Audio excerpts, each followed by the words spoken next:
I'm here on the Senate floor today to talk about the importance of trade, and specifically our country's economic relationship with China. As a trade lawyer, as a former U.S. trade representative, as a member of the Finance Committee now that handles trade issues, I've been involved in these issues over the years. Most importantly, I'm from Ohio, which is a huge trade state. We're concerned about trade because we have a lot of manufacturing and a lot of agriculture, where jobs depend on trade back and forth. In fact, in Ohio, about 25% of our manufacturing workers make products that get exported. And 1 out of every 3 acres planted by Ohio farmers is now being exported. And these are good jobs. These are jobs that pay on average about 16% more than other jobs and have better benefits. We want more of them. And with only 5% of the world's population and about 25% of the world's economy, America wants access to the 95% of the consumers living outside of our borders. It's always in our interest to open up overseas markets for our workers, our farmers, and our service providers. While promoting exports, we've also got to be sure we protect American jobs from unfair trade, from imports that would unfairly undercut our farmers and our workers, our service providers. Simply put, we want a level playing field where there is fair and reciprocal treatment. If it's fair, if we've got a level playing field, I believe American workers and businesses can compete and win. The sweet spot for America is always that balanced approach, opening up new markets for U.S. products while being tougher on trade enforcement so American workers have the opportunity to compete. In that context, I want to talk a little about the inequities in our relationship with China. We don't have a level playing field with China, and it's one of the most important policy issues that faces our country today. It's certainly really important to Ohio. Ohio sells a lot of products, auto parts, aerospace parts, and other things to China. We also sell a lot of oilseeds and grains, particularly soybeans, about $700 million worth every year. China is actually our 3rd biggest trading partner in Ohio after Canada and Mexico. And yet, despite these exports, we have a trade deficit with China because they send a lot more to us than we send to them. And it's not always fair trade. As an example, Ohio's been ground zero for steel imports coming in because of government-directed overcapacity in China. Our steel mills have been hit hard because, to put it bluntly, China has not been playing by the rules. In 2000, China produced about 15% of the world's steel. Today, thanks to massive subsidies and other forms of state intervention, they now produce about 50%. So again, about 19 years ago, they produced 15% of the world's steel. Now they produce 50% of the world's steel. And they do it again through the government subsidizing. They often sell that steel at below its cost. They don't need it in China, so they're trying to push it out to other countries. They transship it to try to avoid our anti-dumping duties or our countervailing duties, which were put in place because China wasn't playing by the rules. So we find out that they are selling below their cost, which is dumping, or we find out that they're subsidizing. We win a trade case, but then China sends that product to a 3rd country that then sends it to us, and therefore evading the tariffs that we put in place to deal with the unfairness. It hits our plants hard in Ohio, but it also reduces the cost of steel around the world. When it comes to our bilateral economic relationship, there is little or no transparency from China when it comes to their regulations, their approvals for inbound foreign direct investment into China, and the required notification of subsidies that's required by the World Trade Organization. This lack of transparency, of course, frustrates American businesses, and it violates China's international obligations. China also exhibits a lack of reciprocity. Its market is substantially more closed to American companies than our market is to their companies. We have Chinese companies in Ohio. They don't have to be in a joint venture with a 51% Ohio partner, American partner. They can own the whole thing. They don't have to go through this process of approvals that American companies have to go through, where often their intellectual property is taken. China, as we all know, has relatively higher tariffs than the United States, on average about a 10% tariff in China versus our 3.4% tariff. But that's not the biggest problem. The biggest problem is a host of what are called non-tariff barriers. Some keep out our made-in-American products, and others coerce the production of those products to be in China. So if you want to sell in China, you have to produce in China. And that's in order to transfer this valuable intellectual property from U.S. companies to Chinese companies. Investment's not reciprocal either. According to the U.S. Trade Representative in its Section 301 report on China, in 2016, the OECD, Organization for Economic Cooperation and Development, ranked China the fourth most restrictive investment climate in the world, despite them being the second largest economy in the world. So of all the countries in the world, OECD ranked them the fourth most restrictive in terms of accepting foreign investment. Based on this report, China's investment climate then is nearly 4 times more restrictive than that of the United States. So the confluence of these two factors, the lack of transparency and reciprocity, stem from China's Communist Party-led non-market economy. While China made an effort after joining the World Trade Organization to become more market-oriented, in recent years, they've actually moved away from more market-based reforms and instead doubled down on the kind of mercantilism that you would expect in the last century, but revamped for the 21st century. In doing so, China has placed enormous strain on the world's trading system, and in turn has undermined American jobs, American workers, and America's overall competitiveness. When I served as U.S. Trade Representative, I said that the U.S.-China trade relationship lacked equity, durability, and balance. Sadly, that's still the case today. We didn't have a level playing field then. Since that time, the conduct has even worsened. China has invested large sums of money in industrial capacity, subsidizing production that impacted industries in places like the United States, but also Japan, the European Union, and many developing countries. And China has embarked on so-called indigenous innovation campaigns, backed by hundreds of billions of dollars and the full weight of its non-transparent regulatory apparatus. This intent of the Indigenous Innovation Campaign seems to be directed primarily at us, but also other countries around the world that are innovating. The United States has been the leader in many innovative technologies, and now China is attempting to be the leader. Think of artificial intelligence or 5G. China's embrace of techno-nationalism has undercut critical commitments it has made to open up its markets, protect intellectual property rights, adhere to internationally recognized labor rights, and meet its WTO commitments on unfair trade practices, such as illegal subsidies. So without changes to these practices, as long as the inequities and imbalances persist, the durability of our economic relationship remains in question. I understand that China is not going to become a market economy anytime soon. And while I hope we can have a more market-oriented economy someday, and we can move toward that in China, as they were moving that way after joining the WTO, I think it's vital that we at least demand a level playing field in the meantime. That's why I have supported the Trump administration's efforts to demand structural changes as part of its ongoing negotiations with Beijing. This takes the form of a few different things. One is addressing our huge trade deficits. That's part of the negotiation.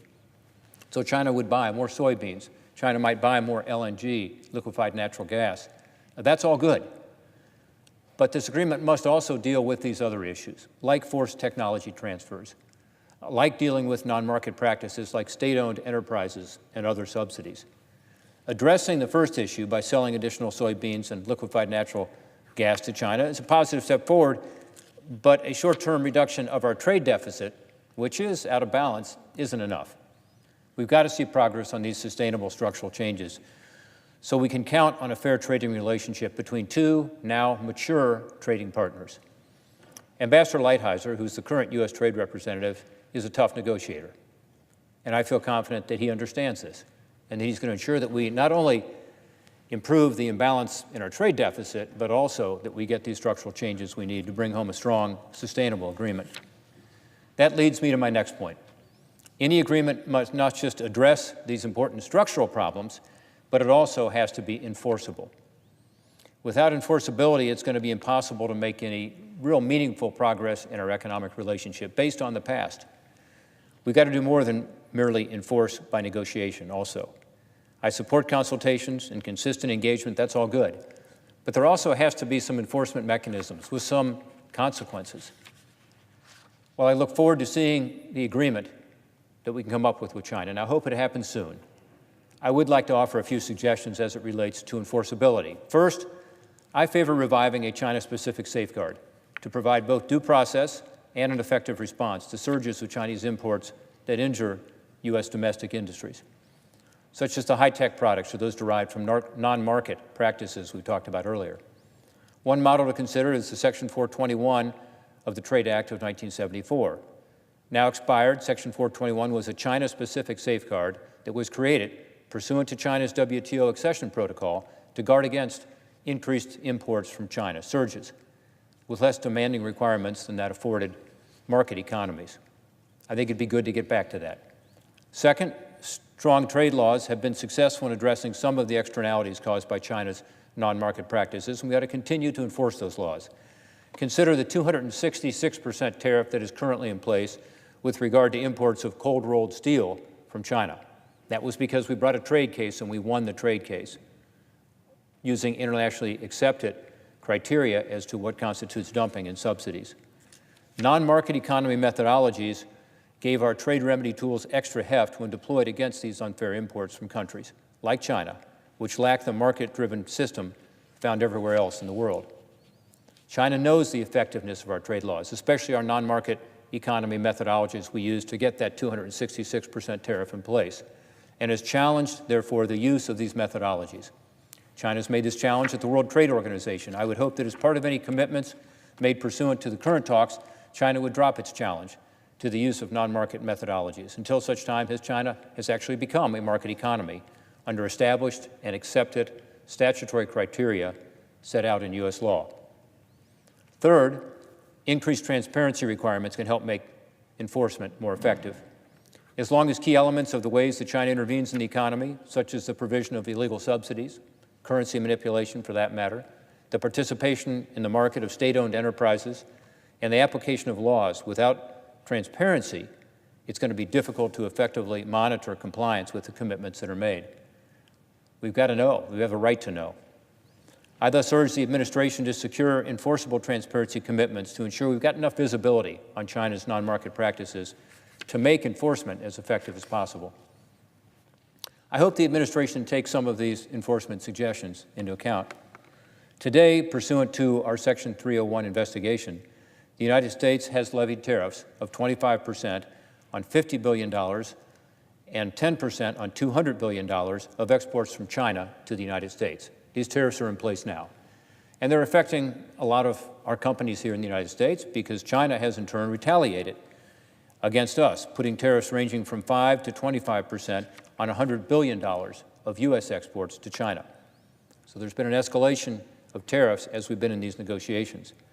There's been discussion about the United States keeping our 25% and 10% tariffs in place as a backstop, even after an agreement is reached. I think that's unlikely, because I think it's a recipe for no agreement or an inadequate agreement. I believe instead it's important for both countries to reduce or eliminate altogether the new tariffs under 301 and the retaliatory tariffs when the agreement is reached. Of course, the United States would be able to quickly reimpose tariffs if China doesn't live up to the commitments it makes, and that would be appropriate. But I think we ought to make a commitment now to China that we're willing to get rid of these tariffs, or substantially all of them, if a good agreement is reached. I hope over the next few weeks the President remains focused on reaching this agreement that addresses the structural inequities in our trade relationship. Buying more soybeans is important, but this is a chance to resolve deeper issues, especially when there is such compelling evidence of commitments not met in the past and continued inequities in the U.S.-China trade relationship. As part of reaching an enforceable structural agreement, I urge the administration to give China certainty about what we actually want and exactly what we want. From what I've heard, I believe giving Beijing the security of an unwavering negotiating position will help unlock China's last best offer. My sense is that is not yet on the table because perhaps they think we've shifted in terms of our objectives and priorities. The agreement would then allow the United States to take a step forward toward a more balanced, equitable, and durable U.S.-China relationship. Again, I commend the administration and President Trump, Ambassador Lighthizer, for engaging in these negotiations.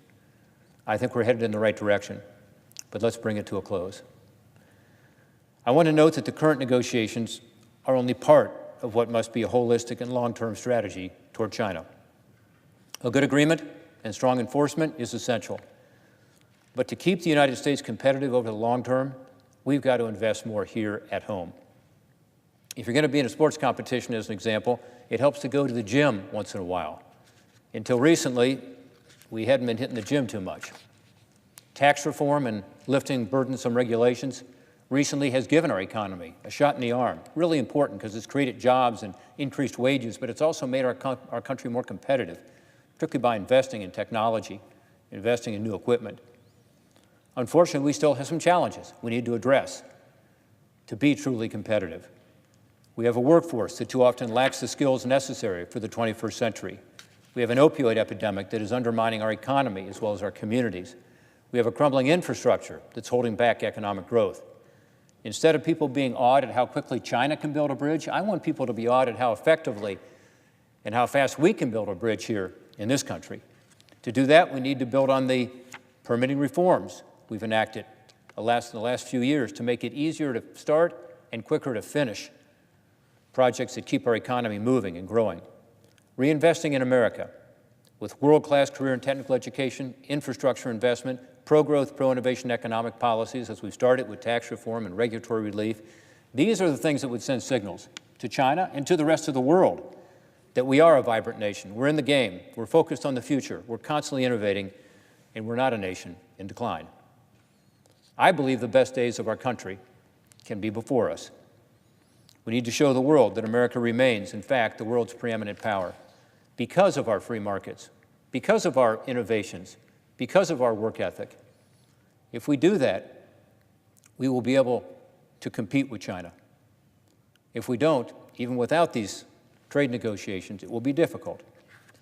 Unlike some, by the way, I don't propose to compete with China by adopting policies and processes that mimic their system.